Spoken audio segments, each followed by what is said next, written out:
Not all houses stand the test of time, not because they collapse, but because styles fade. What was once a symbol of innovation or elegance is now a relic of the past. Some were ahead of their time, others were architectural masterpieces, yet they've all disappeared from modern construction.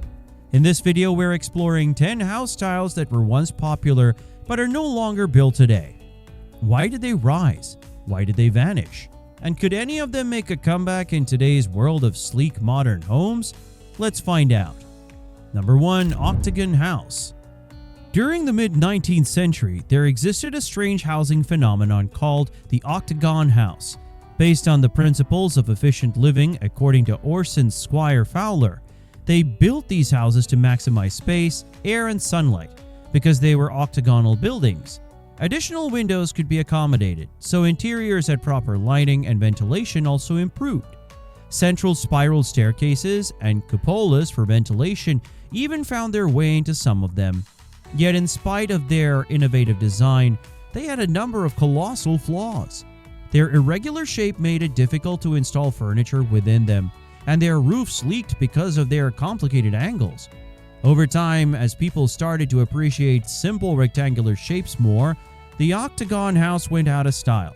Although once common along the American East Coast and Midwest, there are few remaining, some of which are the Longwood Mansion in Mississippi and the Watertown Octagon House in Wisconsin. The Octagon House became popular as architectural tastes shifted throughout the 19th century. Fowler preferred the design as it was a safer, more efficient use of interior space. Builders did remark, however, that the homes were time-consuming and expensive to construct compared to traditionally designed rectangular houses. Those that exist today are well worth the effort and are protected as historic landmarks and admired for their unique progressive look. Number 2. Queen Anne Victorian. A few decades later, near the end of the 19th century, came Queen Anne Victorian. This architectural style was personality-based and had lots of intricate designs. Modeled after British architect Richard Norman Shaw, the houses had steeply pitched roofs, irregular front facades, decorative wood trims, bay windows, towers, and vibrant paint colors. They highlighted the wealth and craftsmanship of the era and looked like huge pieces of artwork. The intricate decoration and the expensive maintenance rendered them less functional, as newer structures were more concerned with simplicity and affordability. The Great Depression and post-war housing demands caused the simpler versions to dominate, and this style of ornateness fell out of fashion. Although some still stand as historic landmarks, such as the Carson Mansion in Eureka, California, they are not constructed anymore today. Queen Anne Victoria was an era of luxury when having a home was a mark of wealth and sophistication. The homes were handmade with intricate woodwork, stained glass, and large wraparound porches. The evolution from this era was that homes were mass-produced, with the focus being on functionality and affordability rather than beauty. Number 3. American Foursquare. By the early 20th century, practicality was the order of the day, and the American Foursquare was the most sought after. Also referred to as the prairie box, the style had a square, symmetrical form, a large front porch, and a sloping sided roof with small windows. It was a typical feature in American neighborhoods and was widely sold as a kit by Sears and Aladdin, thus simple to assemble and low-cost housing for middle-class families. As suburbs expanded and parents desired larger and more varied homes, Foursquare design slowly gave way to split-level and ranch-style homes. Today, although there are some remaining Foursquares in older suburbs, they are no longer at the forefront of new home construction. One of the characteristics of the Foursquare was that it was functional but plain compared to the highly ornated Victorian homes that preceded it. As suburbs expanded, though, homebuyers desired more distinctive and bigger house styles, and thus the Foursquare fell out of fashion. While highly functional, its compact and symmetrical design did not readily accommodate the newer desire for an open space and huge family rooms. Number 4. American Craftsman. Meanwhile, American Craftsman homes were popularized by the art and crafts movement. They featured exposed beams, hand-carved wood ornamentation, built-in cabinetry, and low gable roofs with overhanging eaves. They emphasized natural materials and workmanship and rejected mass production in favor of artistry. After World War II, the world started mass-producing nearly everything, and people who bought their own homes and wanted to buy houses liked cheaper, standardized housing. This put an end to the craftsman style. The special touches and elaborate woodwork were more than most could afford to put into many houses.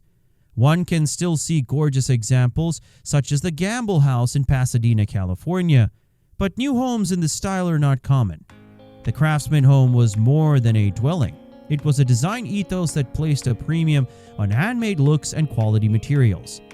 During an era of accelerating suburbanization and cost-cutting, though, its handmade nature and high cost were its downfall.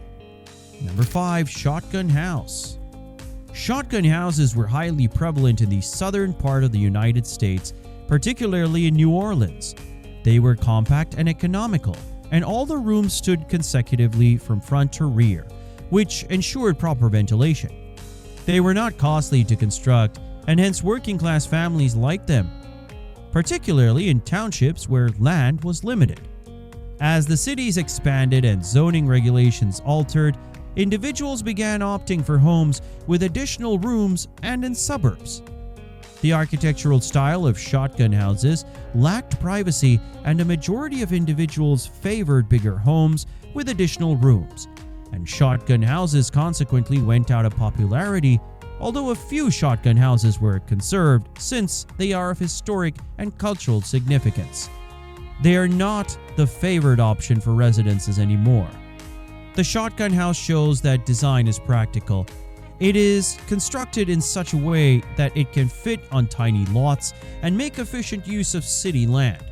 Although the houses are no longer common, they remain significant in cities such as New Orleans, where individuals prefer to renovate them as historic houses. Number 6. Two-door revival. The two-door revival houses gave the late 19th and early 20th centuries a taste of medieval Europe. Based on medieval English style of architecture, the houses had steeply pitched gable roofs, elaborate half-timbering, and tall chimneys. The houses were originally built to represent affluence and richness because labor-intensive work was necessary in an attempt to obtain the look of times past. They are expensive to construct and maintain. However, following World War II, home builders favored less ornate and less expensive models. Less formal, more modern homes with open floor plans and simpler exterior facades slowly replaced the two-door revival. Two-door revival homes may still be seen in established neighborhoods, but they are no longer widely built in new developments. Up to now, we've been talking about homes that were extremely sophisticated, stylish, and functional in their day. But what would it be like to live in one today?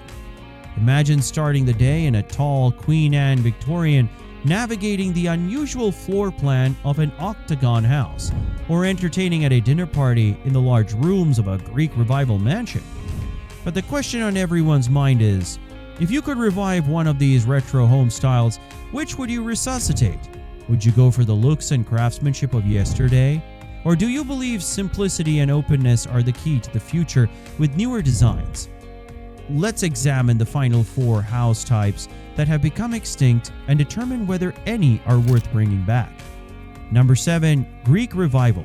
The homes of democracy and grandeur.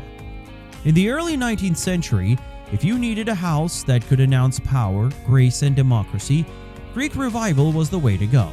Modeled after massive ancient Greek temples, these houses featured giant columns, symmetrical facades, heavy pediments, and whitewashed exteriors that seemed to emanate an aura of old-world loveliness. Greek Revival style was also in vogue in the US, especially in the South, and was employed to construct large plantation houses. The high columns were not just for show, but also helped support the building and gave a grand entrance, making the house impressive. The homes had high ceilings, wide hallways, and large rooms that offered good ventilation, which was a favorite in the hot southern climate. As the 19th century dawned and newer styles of architecture became popular, Greek Revival houses were no longer functional. They were expensive to construct and time-consuming, with professional artisans and masons needed to create the distinctive pillars and ornate details. Also, with the advent of less expensive building materials such as steel and brick, there was less necessity for the wide stone fronts. Nowadays, you can identify Greek Revival style more easily in government buildings or old landmarks than in new homes. Though the austere look is still appealing, it does not go well with the design of modern homes, so it is no longer trendy. Number 8. Second Empire. Masterpiece of the mansard roof. If you've ever seen a home with a steeply pitched mansard roof, ironwork along the roof, and highly ornamented dormer windows, then you likely saw a Second Empire style home.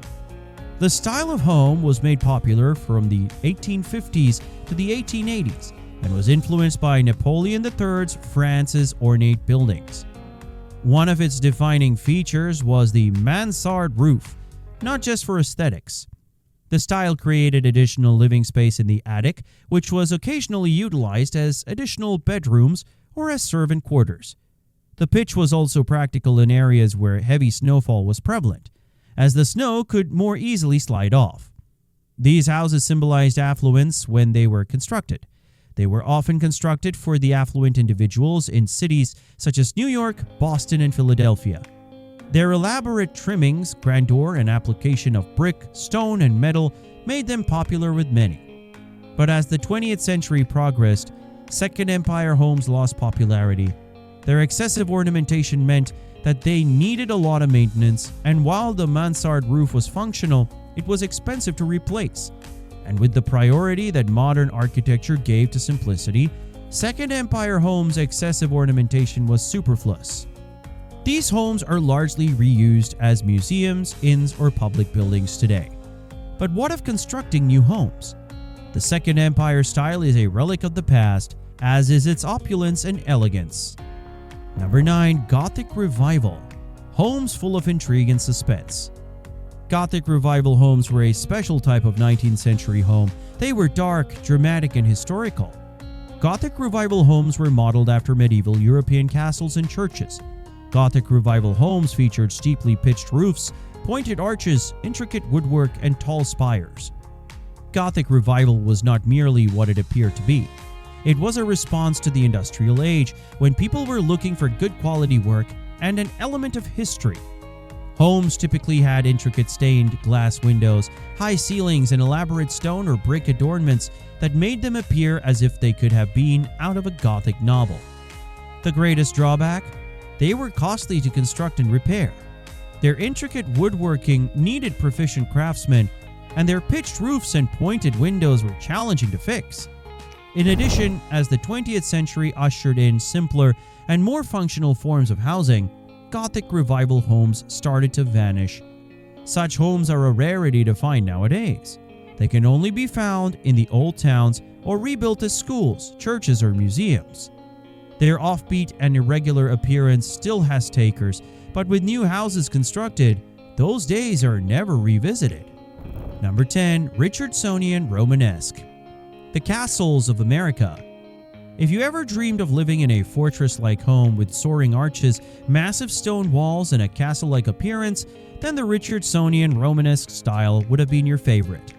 Designed by renowned architect Henry Hobson Richardson in the late 19th century, the style of architecture was influenced by medieval European churches and castles. Richardsonian Romanesque homes were made mainly of stone or brick. The buildings had arches, projecting windows, and high towers that gave them the appearance of castles rather than typical homes. The buildings were typically decorated with intricate carvings, solid entrance doors, and heavy columns, which represented the pride and stature of the owners. There was one major issue: expense. The quality of stone, the labor involved in constructing manually, and the expertise involved made these houses extremely costly. As urbanization increased and man required houses that were more in line with their way of life, materials such as wood and steel had to be employed. And this technique of construction was no longer practiced. Today, Richardsonian Romanesque structures are for universities, courthouses, and monuments, and not for new developments. They remain imposing looking, yet not practical today. Asked for action, the Octagon house is practical. Greek Revival homes are stately and Gothic Revival homes are mysterious. These homes reflect how architectural styles evolved and housing requirements evolved. Some still stand as historic landmarks, while others no longer stand in neighborhoods. And you? Would you want to revive any of these designs? Do you prefer the lavish details of the past, or do you feel that modern homes are best suited to modern living? Discuss in the comments. If you enjoy learning about buildings and historic house design, be sure to thumbs up this video and subscribe for more detailed examinations of the past, new concepts, and designs. Thanks for watching.